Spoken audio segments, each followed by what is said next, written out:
तो class 10th NCERT का जो हम लोग क्वेश्चन आंसर सॉल्व कर रहे हैं, तो आज हम लोग प्रश्नावली 2.1 का प्रश्न एक सॉल्व करने वाले हैं। ठीक है, 2.1 में सिर्फ एक ही प्रश्नावली हमारा है। तो इसमें हमारा दिया गया है कि किसी बहुपद p ऑफ x के लिए, यानी कि p ऑफ x यानी कोई भी बहुपद है, p मतलब पोलिनोमियल ऑफ x, कोई भी x के टर्म में कोई भी होगा हमारा बहुपद। ठीक है, उसके लिए y बराबर p ऑफ x का ग्राफ नीचे आकृति 2.10, यानी यही है आकृति 2.10। ठीक है, उसमें दिया गया है। तो प्रत्येक स्थिति में पोलिनोमियल ऑफ x यानी p ऑफ x के शून्यकों की संख्या ज्ञात करना है। ठीक है, तो 2.1 ये जो दूसरा नंबर जो चैप्टर है उसका सबसे आसान वाला प्रश्नावली यही है। ठीक है, मतलब पूरे किताब में सबसे आसान यही है। इसमें क्या है, आप लोग को बस ये ध्यान देना है कि यहाँ पर क्या लिखा है, y बराबर p ऑफ x। ठीक है, और शून्यक किसका पूछा है, p ऑफ x का शून्यक पूछा है। तो आप लोगों को ये देखना है कि जो हमारा ये क्या होता है, ग्राफ है, ये हमारा x एक्सिस है यानी x अक्ष है, और ये हमारा y एक्सिस है। ठीक है, मैं बता देता हूँ रफ में। कोई भी हमारा जो हम लोग पढ़ते हैं जो अक्ष होता है, ये हमारा x एक्सिस है। ठीक है, और ये हमारा y एक्सिस है, ये y डैश हो जाता है और ये x डैश हो जाता है। ठीक है, तो अभी फ़िलहाल इसी में हम लोग देखते हैं कि क्या करना है। तो हमें क्या बोला गया है कि y बराबर जो है वो p ऑफ x ये हमारा है, और हमें शून्यक जो निकालना है वो p ऑफ x के लिए निकालना है। ठीक है, p ऑफ x का जो शून्यक है यानी कि इसका जो जीरोज़ है वो हमें निकालना है, शून्यक। तो शून्यक कैसे निकालेंगे, तो हमें सीधा ये देखना है कि इन चार, ये जो हमारा दोनों लाइन है, ठीक है, एक्स एक्सिस और वाई एक्सिस यानी एक्स अक्ष और वाई अक्ष, इसको छोड़ के जो हमारा ये लाइन है ना, जैसे कि एक ठो टेढ़ा जैसा है, ये एक ठो ग्राफ में जो कर्व लाइन है, ये हमें देखना है कि एक्स अक्ष को कितनी बार काट रहा है। तो इसमें जो हमारा ये लाइन है, ये तीर वाला, ये एक्स अक्ष को कहीं काट रहा है, नहीं काट रहा है। ठीक है, ये जो रेखा है वो एक ही इसे ही प्रकार का है। ठीक है, ये सीधा है और इसके किनारे पर तीर दे दिया गया है। ठीक है, तो कोई दिक्कत नहीं है। हमें ये देखना है कि एक्स अक्ष को कितनी बार काट रहा है, तो एक बार भी इसमें नहीं काट रहा है। तो हम लोग पहला का पहला जो आंसर देंगे उसमें क्या लिखेंगे कि शून्यकों की संख्या इसमें 0 है। ठीक है, यानी इसमें हम लोग क्या लिखेंगे, पहला का जो उत्तर रहेगा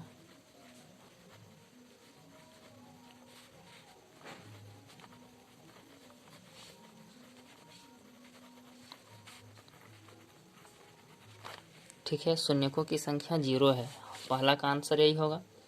अब दूसरा में हम देखते हैं कि जो हमारा ये सा जो है रेखा है, जो कर्व है हमारा, वो हमें क्या बता रहा है कि x हमारा है और y है। ये x अक्ष जो है और y अक्ष, ठीक है, इसको भुज भी बोला जाता है और इसको कोटि भी बोला जाता है। ठीक है, तो x को कितनी बार काटा है, एक बार काटा है। यहाँ पर y को काटा है। ठीक है, ये y वाला लाइन है, तो y को नहीं देखना है, हमें क्या देखना है, p ऑफ x यानी x वाले को देखना है।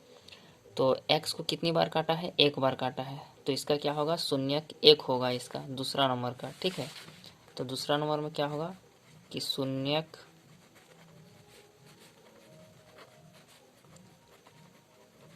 की संख्या 1 है। ठीक है, ऐसा हम लोग लिख देंगे। अब तीसरा नंबर क्वेश्चन में हमें देखना है कि x को कितनी बार काटा है, ये जो रेखा है कर्व इसको बोलते हैं। तो ये एक बार यहाँ पे काटा, फिर यहाँ पर y को काटा है, तो उसको नहीं गिनेंगे, सिर्फ यहाँ पर 1, फिर यहाँ 2, फिर यहाँ 3, 3 जगह पे काटा है, तो इसका शून्य क्या होगा, 3 होगा। ठीक है,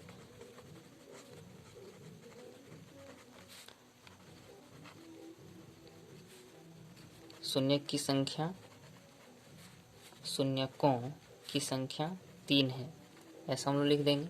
ठीक है, अब अगला जो क्वेश्चन है इसमें हमें क्या देखना है, तो हमें यहाँ पर देखना है कि x एक्सिस और y एक्सिस दोनों में x को कहाँ पे काटा है, तो एक बार यहाँ एक बार यहाँ, 2 बार काटा है, तो इसका शून्यक 2 हो जाएगा। ठीक है, 4 नंबर का जो आंसर होगा, तो 4 नंबर में क्या होगा,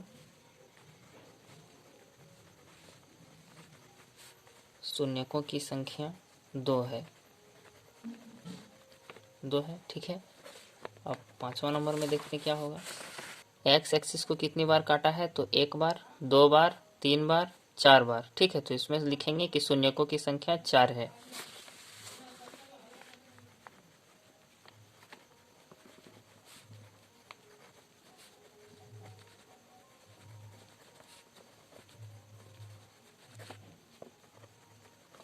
तो 6 नंबर क्वेश्चन में हमें देखना है कि ये हमारा कितनी बार x को काट रहा है। तो काट तो एक बार यहाँ रहा है, बाकी बार इधर टच हुआ है, ठीक है। तो टच हुआ है उसे भी गिनना है, ठीक है। आर पार होगा जरूरी नहीं है, यहाँ पे टच करेगा तो एक ही गिनेंगे, ठीक है। तो यहाँ पर एक है, यहाँ एक है, 2, फिर यहाँ 3, यानी कट हो रहा है या फिर टच हो रहा है उसको हम लोग एक गिनेंगे, ठीक है। एक बार क्रॉस हुआ, एक बार टच हुआ, एक बार टच हुआ, यानी कि 1, 2 और 3, 3 ही होगा। यहाँ वाई वाला को नहीं गिनेंगे, सिर्फ एक्स को कहाँ पर ये टच किया है या फिर कट किया है वो गिनना है, ठीक है। तो 1, 2 और 3, तो इसमें शून्यकों की संख्या 3 होगी।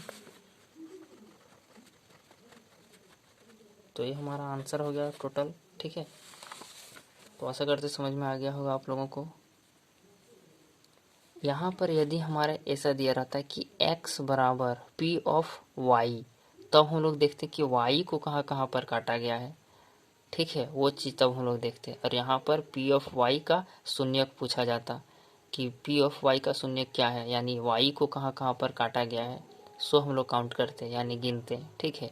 तो इसमें p ऑफ x पूछा है, p ऑफ x का शून्यक, तो देखना है कि x को कहाँ कहाँ पर काटा है। तो जैसा कि इसमें एक जगह काटा है, y का नहीं मतलब है, एक जगह काटा है तो इसका एक शून्यक होगा। इसमें x को नहीं काटा है तो 0 है। इसमें x को 1, 2, 3 जगह काटा है तो 3 है इसका शून्यक। यहाँ पर 2 बार काटा है तो 1, 2 हो जाएगा इसका शून्यक।